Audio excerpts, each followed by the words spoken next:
नमस्कार, मैं हूं पवन त्यागी और मैं मेरठ के अपने गांव में खड़ा हूं। गांव के खेत में आप देख सकते हैं मेरे पीछे सरसों का खेत। और यहां आने का मकसद है कि उत्तर प्रदेश में जो अब चुनाव होने जा रहा है 2022 का, मैं आया अपने गांव के ये टटोला जाए कि खेत गांव में किसानों की नब्ज क्या है, क्या उनके मुद्दे हैं, क्या सोचकर वो वोट करने जाना चाहते हैं और उनको क्या विचार बन रहा है कि पहली सरकार में और अब की सरकारों में क्या अंतर है। तो मैं आपको बता दूं कि थोड़ा सर्दी है, इस वजह से परिवार वाले लोगों से मेरी जो बात हुई है उसके बेस पर मैं आपको बताऊं बहुत चौंकाने वाली चीज़ें आई हैं जो शहरों में भी शायद लोगों को नहीं पता। गांव के लोग ये मानते हैं कि गांव में सबसे बड़ा मुद्दा जो रहा है वो लॉ एंड ऑर्डर का रहा है। मेरे गांव के जो लोग हैं, जो गांव में खेती करते हैं, किसानी करते हैं, उनका कहना है कि हम रात को जब घर जाया करते थे तो जो ट्यूबवेल होती है जिससे सिंचाई की जाती है, वो ट्यूबवेल पर से मोटर खुल जाया करती थी, तार लोग काट के ले जाया करते थे।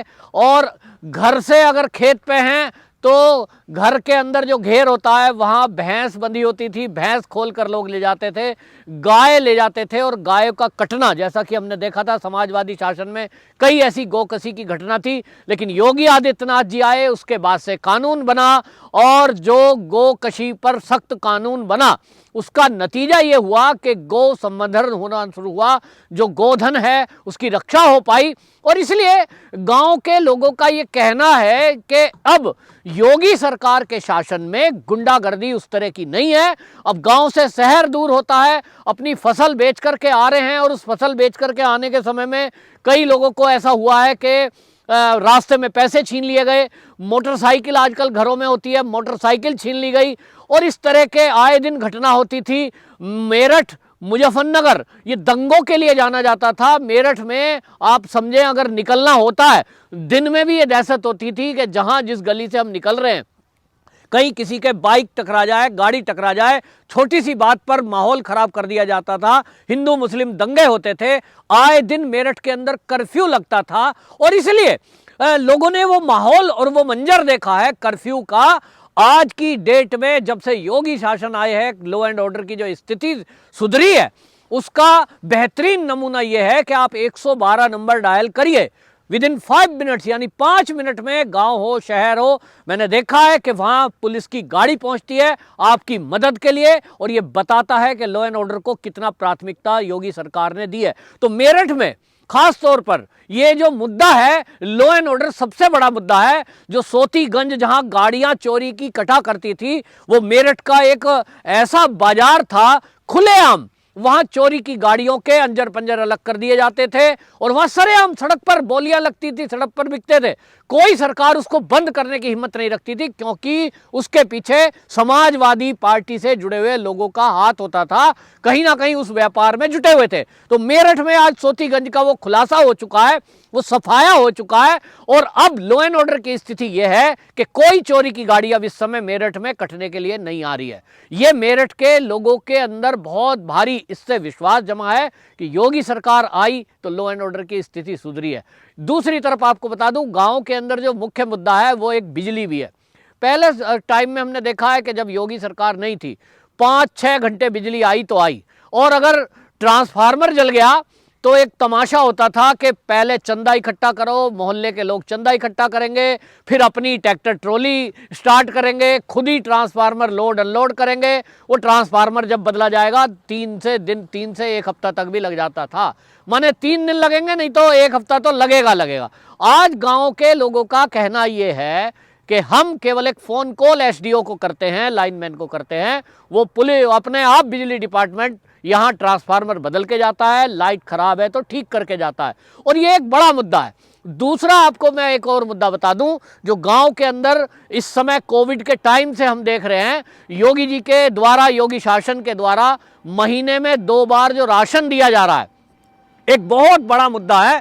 क्योंकि यहाँ भी जो छोटी खेती करने वाले हैं, अब आज की डेट में आपको बता दूं गाँवों में कोई बहुत ज़्यादा बड़ी ज़मीनें तो रही नहीं है, लेकिन जिनके पास ज़मीन है, जो योग्य है, सक्षम है, उन लोगों को फ़र्क नहीं पड़ता। लेकिन जो छोटे खेत किसान हैं उनको और जो दलित वर्ग है, वो जो गरीबी रेखा से नीचे रहते हैं, वो उनको महीने में 2 बार राशन मिलना, और राशन ही नहीं मिलना, उसमें गेहूं मिल रहा है, चावल मिल रहा है, दाल मिल रही है, तेल मिल रहा है, नमक भी मिल रहा है। ये पहली बार हुआ किसी सरकार ने ये विचार किया कि जब कोरोना काल चल रहा है, उस समय में उद्योग धंधे छोड़ करके जो लोग विदेश गए, जो दूसरे प्रांतों में गए हुए थे नौकरियां करने के लिए, रोजगार करने के लिए, उनको आना पड़ा अपने गांव। तो गांव में उनका रोजगार कैसे चलेगा, उसके लिए भी सरकार ने मदद की, और स्वयं सहायता समूह के जरिए लगभग 1.5 करोड़ महिलाओं को, पुरुषों को अपने घर में, उनको अपने पास ये व्यापार करने के लिए, अपना स्वयं का रोजगार करने के लिए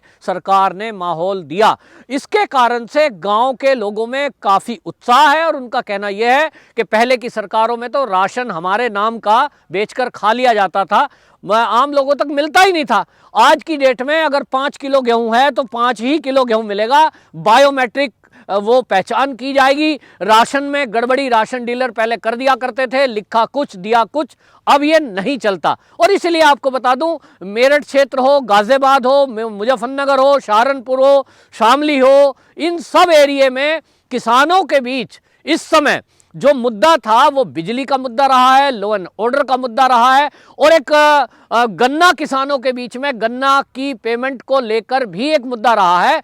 लेकिन आज की डेट में आपको बता दूं, योगी सरकार के चलते जो दिसंबर तक, यानी पिछले महीने तक भी किसी ने अगर गन्ने डाले हैं उसकी पेमेंट हो चुकी है।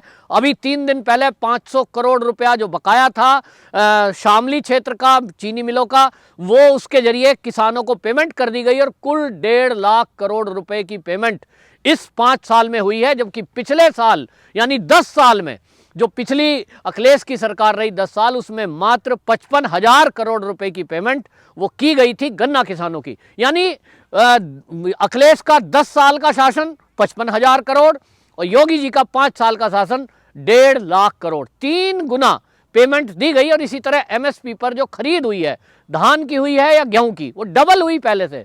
इसी तरह आवास योजना जो मिली है, उस आवास योजना के तहत बहुत सारे लोगों को फ्री में गांव-गांव में मकान मिले हैं, शौचालय मिले हैं, उज्ज्वला योजना के तहत गैस मिली है। और इसके कारण से मैं ये कह सकता हूं कि पश्चिमी उत्तर प्रदेश की 71 सीटें हैं, 71 की 71 सीटें मुझे तो लगती है, मेरा जो व्यक्तिगत सर्वे है, जो गांव के लोगों से बातचीत हुई है, जो मेरठ शहर के लोगों से बातचीत हुई है, क्योंकि मैं मेरठ के लोगों से भी मिला हूं, सबका कहना है कि इस बार लॉ एंड ऑर्डर, विकास, बिजली और ये जो राशन गरीबों के बीच में अच्छी खासी इसकी चर्चा है, और इसलिए 71 की 71 सीटें भारतीय जनता पार्टी को मिलेंगी, ऐसा एक अनुमान है।